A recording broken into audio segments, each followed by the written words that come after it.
Hey les gens, j'espère que vous allez bien, et oui, je sais, ça fait un petit moment depuis la dernière vidéo, j'en suis désolée, mais j'ai été pas mal occupée avec la rentrée. Et justement, j'ai plein d'informations à vous donner aujourd'hui, donc autant ne pas perdre de temps et commencer par ça, puis enchaîner ensuite sur la planche. C'est parti! Déjà, avant toute chose, j'espère que votre rentrée s'est bien passée. Pour ma part, j'entame ma 3e et dernière année de licence en art appliqué design, donc je suis plutôt contente, on ne va pas se mentir. Et ça va me permettre de commencer par ce qui me semble être le plus important, je ne pourrai malheureusement pas tenir le rythme d'une vidéo par semaine. Pourquoi ? Eh bien, comme dit précédemment, je suis dans ma dernière année de licence, et l'année prochaine, j'ai envie de poursuivre mes études en entrant dans un master ou dans une école. Vous comprendrez donc que je n'ai pas forcément envie de foirer mon année. D'autant plus que dans le cursus où je suis actuellement, j'ai pour obligation de faire un stage d'1 mois en janvier, donc autant vous dire qu'en ce moment je suis à fond dans la recherche d'une maison d'édition, les CV, les lettres de motivation et l'élaboration d'un book. Ça fait 2 semaines que j'ai repris et je m'ennuie pas, ça je vous le garantis. Indépendamment du stage, il faut savoir que la L3 Design est composée à 90% de projets collaboratifs et personnels. Et un projet, aussi passionnant soit-il, demande beaucoup de temps et de travail. C'est aussi les plus gros coefs de l'année, donc il vaut mieux assurer. Mais la bonne nouvelle dans tout ça, c'est que j'ai réussi à obtenir l'option que je voulais, à savoir design et culture numérique. Pour résumer très brièvement, ça touche tout ce qui concerne l'édition, le graphisme et le numérique. Exactement ce qu'il me fallait.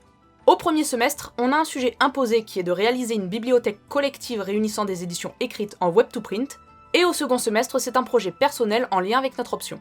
Pour le moment, j'aurais pour idée de partir soit sur un livre, soit sur un projet vidéo en rapport avec la bande dessinée ou le manga, mais voilà, c'est le début de l'année, c'est encore très flou, donc je n'en sais pas plus. Tout ça pour dire en tout cas que je vais avoir une année bien chargée, parce que oui, il ne faut pas oublier les CM et les TD à côté, mais quoi qu'il en soit, je me ferai un plaisir de vous raconter tous les projets en vidéo une fois qu'ils seront finalisés. Par ailleurs, je vous invite fortement à aller me suivre sur Instagram, parce qu'il faut quand même avouer que c'est bien pratique pour faire passer des infos ou montrer l'avancement d'un projet en temps réel.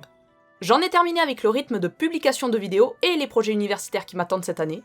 On peut maintenant revenir plus spécifiquement à YouTube. Déjà, sachez que même si je ne sortirai pas beaucoup de vidéos cette année, la chaîne n'est pas à l'arrêt.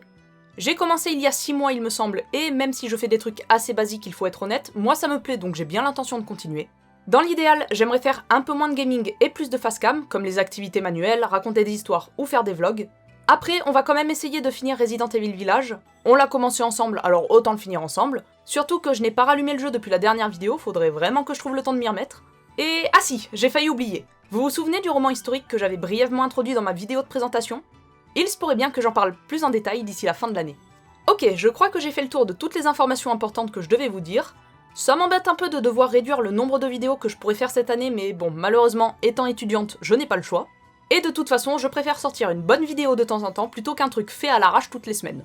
On peut maintenant revenir à la vidéo. La planche que je suis en train d'ancrer est la première des 4 planches que j'ai réalisées durant les cours master de l'Académie européenne du manga de cet été. D'ailleurs, pour ceux qui ne le sauraient pas encore, ça y est, je suis diplômée de l'Académie, je suis trop contente. Je prévois de vous montrer l'ancrage des 4 planches, mais comme vous le voyez, même accéléré c'est très long, donc il y aura une vidéo par planche. Et sûrement d'autres qui suivront pour la pose des trames. Pour réaliser ces planches, il a fallu passer par quelques étapes. Premièrement, les consignes. Il faut savoir que malheureusement, à cause du Covid, la professeure japonaise n'a pas pu se déplacer sur le campus en Italie cette année. Nous avons donc eu cours en visio avec elle. Mais étant donné que c'est elle qui se charge habituellement de corriger nos storyboards, l'académie nous avait demandé de les envoyer un mois en avance pour pouvoir les traduire et les lui envoyer. Les consignes étaient donc les suivantes. Nous devions inventer une histoire courte qui tient sur 4 pages, avec un sens de lecture occidental, c'est-à-dire de gauche à droite, et avec 3 bulles de dialogue maximum. J'ai commencé par établir un photogramme qui me donnait une idée des plans et des images que j'allais introduire dans le storyboard, puis je suis passé à la réalisation de mon Emnote. Je vous mettrai toutes les images à la fin de la vidéo. Dès que j'ai tout fini, je l'ai envoyé à l'académie, la professeure japonaise s'est occupée de tout corriger et nous avons eu les retours la semaine de ma formation. Suite à ça, j'ai pu passer au crayonné de mes planches. Une fois le crayonné entièrement terminé et validé, c'est le moment de passer à l'étape de l'ancrage. Je commence toujours par tracer le contour des cases avec une pointe de 8 mm. Ensuite, je dégaine ma plume et c'est parti pour la plus longue et la plus stressante étape de la réalisation de mes planches. Dans mon cas, j'ai décidé d'utiliser une maroupenne. Elle est précise, simple d'utilisation et possède une bonne variation de traits. Ça m'arrive d'alterner avec un feutre Faber-Castell, mais généralement je n'y ai recours que pour les décors. D'ailleurs, il y aura une coupure à un moment dans la vidéo où la case 1 se retrouvera entièrement ancrée pour la simple et bonne raison que ma caméra n'avait plus de batterie à ce moment-là. Je vous avoue que quand je suis concentrée, je ne fais pas forcément attention à ma GoPro. Quand je fais des erreurs ou que mon encre bave, je corrige tout ça à l'encre blanche, et quand tout est sec, je gomme les traits de crayon avec une gomme spéciale qui n'abîme pas l'encre. Je peux ensuite passer à l'étape suivante, le remplissage du noir. Je m'arme de mon fou d'épine et c'est parti pour une séance de coloriage. J'analyse les endroits potentiellement intéressants, puis j'encre. Si ça ne me plaît pas, un petit coup d'encre blanche et on est reparti. J'en profite également pour faire quelques effets, sur les vêtements par exemple. Et puis voilà, j'en ai terminé avec l'étape de l'ancrage. Comme vous le voyez, c'est très long et pas si facile que ça en a l'air. J'espère malgré tout que mes explications vous auront plu et qu'il vous tarde tout autant que moi de voir les 3 autres planches ancrées.